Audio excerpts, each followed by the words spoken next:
నమస్కారం ఘంటారావానికి స్వాగతం. ముందుగా ప్రధాన అంశాలు. గొర్రెల పంపిణీ కుంభకోణంలో భారీగా అక్రమాలు, 1000 కోట్లకు పైగా అవకతవకలు జరిగినట్లు ఈడీ గుర్తింపు.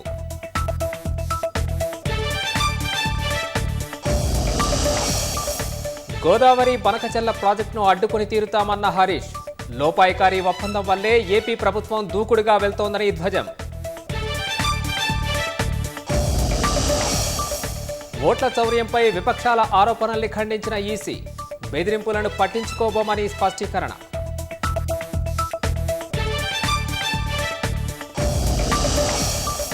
దేవెగౌడ మనవడు ప్రజ్వల్ రేవన్నకు రేపు శిక్ష ఖరారు, అత్యాచార కేసులో దోషిగా తేల్చిన న్యాయస్థానం.